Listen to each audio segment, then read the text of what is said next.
The kick's power comes from the torque generated by the rotation of the hips. It's the same principle that cracks a whip. Turning the hips just a few degrees forces the foot to travel a much greater distance and creates a lot of speed as it does.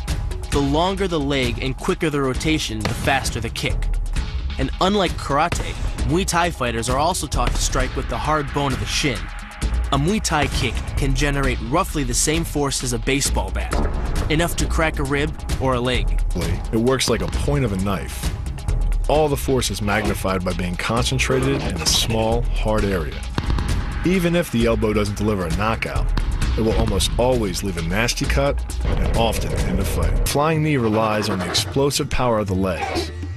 But rather than spread the power of our blow over two fists, it concentrates it into the spear point of the knee and combines it with the force of gravity. It's the equivalent of hitting our opponent in the chest with a sledgehammer. Getting close, the opponent's neck is exposed. But because of the close range, the hand doesn't generate a huge amount of force. It's enough to stun, but probably not enough to cause severe injury. But replace the hand with a weapon, a stick or a knife, as you would in combat, and this could become a kill shot.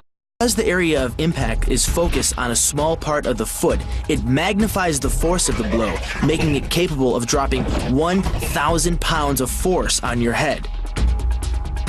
It's like getting whacked in the head with a Louisville slugger, rotating your fist 180 degrees right before it strikes the intended target.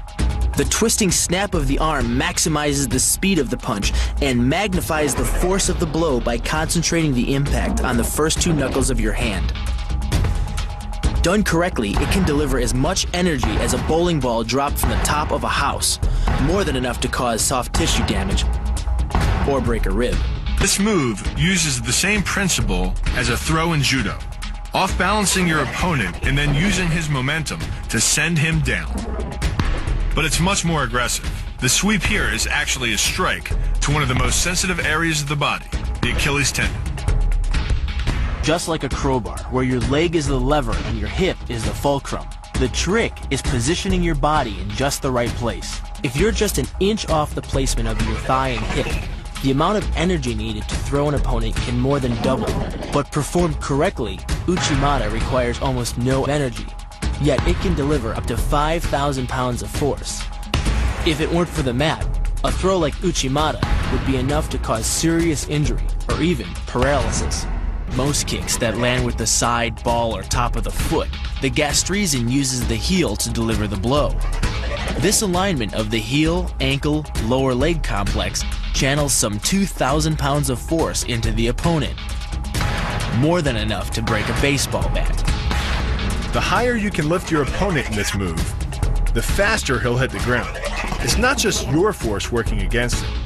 His acceleration due to gravity can mean his head hits the ground with a 3,500-pound impact. On a hard surface like concrete, this is more than enough to cause a serious brain injury. During the choke, your opponent is relying on his grip strength and outstretched arms to maintain the choke. The strength of your back and shoulder muscles is greater than the applied force of your opponent's hold, so it doesn't take much to break his grip. And the closer your hands are to your own neck, the greater the leverage. The power of this move comes from the spin. Like the wrecking ball at the end of a demolition crane, the power is generated by the rotation of the body. In conjunction with the snap of the knee, the foot achieves a velocity of nearly 30 miles per hour. When the heel connects with the solar plexus, it transfers 1,400 pounds of force, enough to damage internal organs and fracture multiple ribs. The move gets its power from the pressure exerted by your legs. The first leg imparts pressure to the carotid artery. The second leg, working in conjunction with your arms, optimizes that pressure, transforming you into a human vice grip. If your opponent doesn't tap out, he'll pass out. Much longer and permanent brain damage can ensue. The power of the takedown is derived from the simple mechanical advantage you hold over your opponent. By wrapping up his striking leg at the upper thigh, you've placed your opponent in what's called conditional stability. If he remains stationary, he could technically maintain his balance indefinitely.